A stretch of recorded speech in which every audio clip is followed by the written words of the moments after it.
Capítulo 9. Eu creio que ele aproveitou para sua fuga uma migração de pássaros selvagens. Na manhã de sua partida, ele colocou seu planeta em ordem. Ele limpou com cuidado as chaminés de seus vulcões em atividade. Ele tinha 2 vulcões em atividade. E eles eram bem cômodos para aquecer o café da manhã. Ele tinha também um vulcão extinto. Mas, como ele dizia, nunca se sabe, ele limpava também a chaminé do vulcão extinto. Se eles são bem limpos, os vulcões queimam devagar e regularmente, sem erupções. As erupções vulcânicas são como os fogos das chaminés. Evidentemente, em nossa Terra, somos muito pequenos para limpar os nossos vulcões. É por isso que eles nos causam tantos danos. O Pequeno Príncipe também arrancou, um pouco melancólico, os últimos brotos de baobás.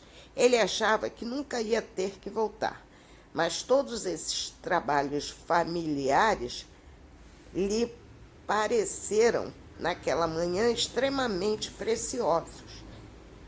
E quando ele regou a flor pela última vez e se preparava para protegê-la com seu globo, teve pela primeira vez vontade de chorar. Adeus, disse a flor, mas ela não lhe respondeu. Adeus, repetiu. A flor tossiu, mas não por causa do resfriado. Eu fui tola, disse ela, enfim. Eu lhe peço perdão, trate de ser feliz. Ele se surpreendeu com a ausência de reprovação. Ficou ali, todo desconcertado, o globo no ar.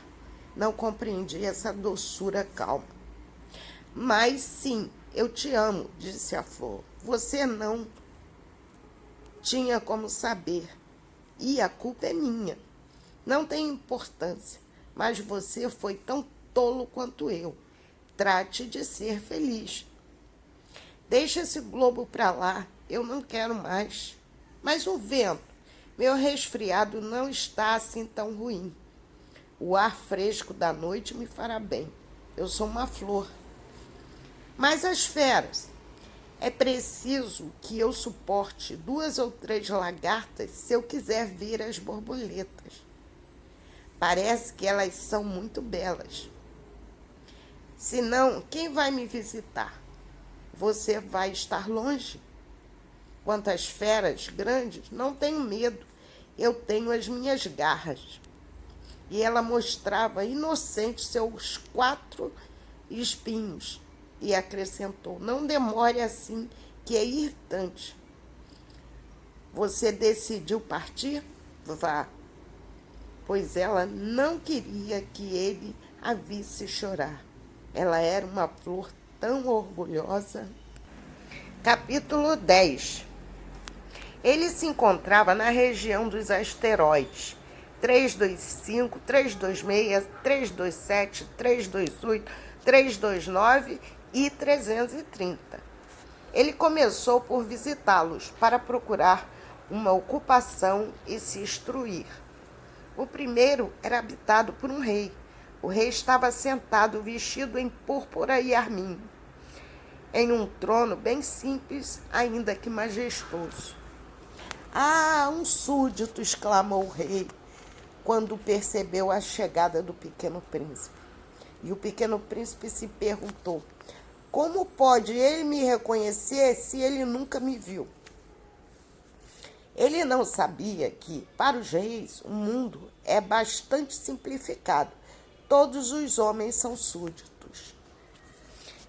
Aproxime-se para que eu o veja melhor, disse-lhe o rei, que estava orgulhoso de finalmente ser rei para alguém. O Pequeno Príncipe buscou com os olhos um lugar para se sentar, mas o planeta estava todo coberto com um magnífico manto de arminho. Ficou então em pé e, como estava cansado, bocejou. É contra a etiqueta bocejar na presença de um rei, disse o monarca. Eu o proíbo. Não posso evitar, respondeu o pequeno príncipe, confuso. Fiz uma longa viagem e não pude dormir. Então disse o rei: eu ordeno que você boceje. Há anos não vejo ninguém bocejar. Os bocejos são curiosos para mim. Vamos, boceja novamente. É uma ordem. Isso me intimida. Não consigo mais, disse o pequeno príncipe, corando.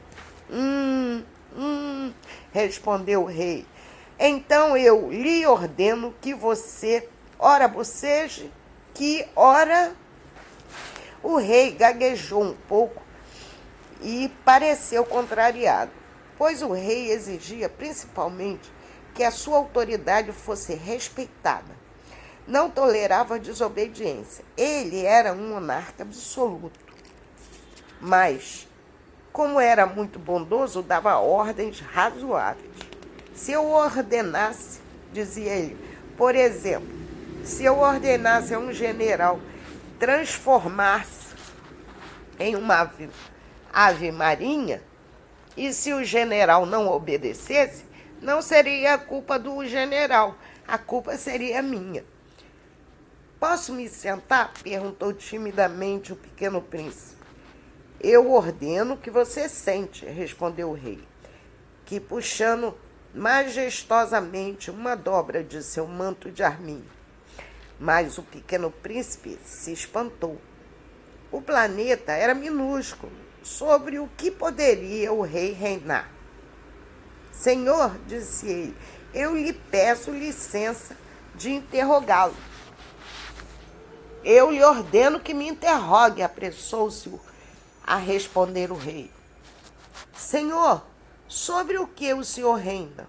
Sobre tudo, respondeu o rei, com grande naturalidade. Sobre tudo? O rei, com um gesto discreto, apontou o seu planeta e outros planetas e as estrelas. Sobre tudo isso, disse o pequeno príncipe. Sobre tudo isso, respondeu o rei, pois ele não era apenas um monarca absoluto, mas também um monarca universal. E as estrelas lhe obedecem? Certamente, disse-lhe o rei, elas obedecem prontamente. Eu não tolero indisciplina. Tal poder maravilhou o pequeno príncipe. Se tivesse esse poder, ele poderia assistir o pôr do sol não somente 44 vezes, mas até 72 ou 100 vezes, ou até 200 no mesmo dia, sem jamais mover sua cadeira. E como ele sentia um pouco triste pela lembrança de seu pequeno planeta abandonado, arrumou coragem para solicitar uma graça ao rei. Eu gostaria de ver um pôr do sol. Dê-me esse prazer, ordene o sol que se ponha. Se eu ordenasse a um general que voasse de uma flor a outra, como uma borboleta, ou que escrevesse uma tragédia, ou que se transformasse em uma ave marinha, e se o general não executasse a ordem recebida, quem, eu ou ele, estaria errado? O senhor disse com firmeza o pequeno príncipe. Exato, deve-se exigir de cada um o que cada um pode oferecer, disse o rei. A autoridade repousa sobre a razão. Se você ordena a seu povo que ele se lance ao mar, ele fará uma revolução. Eu tenho o direito de exigir obediência porque as minhas ordens são razoáveis. Então, meu pôr do sol, retomou o pequeno príncipe, que nunca esquecia uma pergunta que tivesse feito. Seu pôr do sol você o terá. Eu exigirei, mas esperarei de acordo com minha razão de governar, que as condições sejam favoráveis. E quando será isso? Informou-se o pequeno príncipe. Respondeu o rei. que consultava então um grande calendário. Será será esta noite perto das 7h40.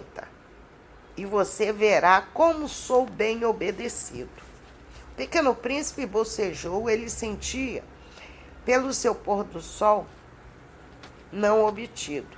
E, além disso, ele já estava ficando um pouco entediado. Não tenho mais nada a fazer aqui, disse o rei. Devo partir? Não se vá, respondeu o rei, que estava tão contente por ter um súdito. Não se vá, eu farei de você um ministro. Ministro de quê? Da justiça. Mas não tem ninguém aqui para julgar. Nunca se sabe, disse-lhe o rei. Eu ainda não visitei todo o meu reino. Sou muito velho e não há lugar para minha carruagem. E eu me canso de andar. Ah, mas eu já vi, disse o Pequeno Príncipe, que se inclinou um pouco para lançar um olhar ao outro lado do planeta. Não tem ninguém aí embaixo também. Você julgará a si mesmo, respondeu o rei.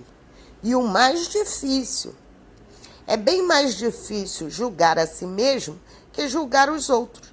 Se você conseguir julgar bem a si mesmo, é porque você é um verdadeiro sábio. Mas eu posso me julgar em qualquer lugar, disse o Pequeno Príncipe. Eu não preciso viver aqui. Disse o rei. Eu creio que em alguma parte do meu planeta mora uma velha ratazana. Eu escuto durante a noite. Você poderá julgar essa ratazana. Você a condenará à morte de tempos em tempos. Assim, a vida dela dependerá de sua justiça.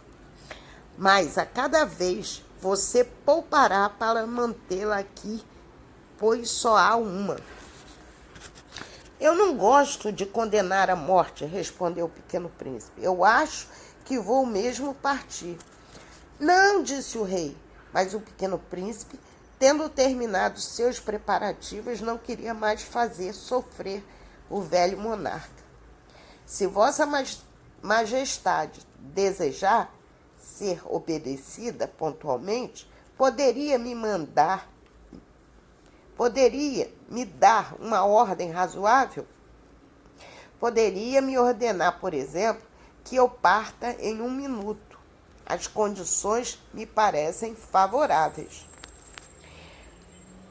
Não tendo o rei respondido, o Pequeno Príncipe hesitou um pouco e depois, com um suspiro, partiu. Eu faço o meu embaixador, apressou-se em exclamar o rei. Ele tinha um grande ar de autoridade. As pessoas grandes são bem estranhas, disse para si mesmo o Pequeno Príncipe durante a sua viagem. Capítulo 11. O segundo planeta era habitado por um vaidoso. Ah, temos uma visita de um admirador, exclamou de longe o vaidoso, assim que avistou o Pequeno Príncipe. Pois, para os vaidosos, todos os outros são admiradores. Bom dia, disse o Pequeno Príncipe. Você tem um chapéu engraçado? É para saudações, respondeu o vaidoso. É para fazer saudação quando as pessoas me aclamam. Infelizmente, nunca passa ninguém por aqui. É mesmo, disse o Pequeno Príncipe sem compreender. Bata as suas mãos uma contra a outra, aconselhou então o vaidoso. O Pequeno Príncipe bateu suas mãos uma contra a outra e o vaidoso saudou modestamente, levantando seu chapéu. Isso é mais divertido que a visita ao rei, disse para si mesmo o Pequeno Príncipe, e continuou a bater sua mão uma contra a outra. O vaidoso recomeçou a fazer saudações, levantando seu chapéu. Depois de 5 minutos de exercício, o Pequeno Príncipe cansou-se da monotonia desse jogo. E para que você derrube o seu chapéu? Perguntou ele. O que eu devo fazer? Mas o vaidoso não ouviu. O vaidoso ouve apenas os elogios. Você realmente me admira bastante, perguntou ao Pequeno Príncipe. O que significa admirar? Admirar significa reconhecer, mas você é o único no planeta. Dê-me esse prazer. Admire-me a si mesmo. Eu admiro, disse o Pequeno Príncipe, dando de ombros ligeiramente. Mas em que isso pode lhe interessar? E o Pequeno Príncipe, as pessoas grandes são decididamente bem bizarras, disse simplesmente para si mesmo durante a sua viagem. Se inscreva no canal e deixe o seu gostei. Comente o livro.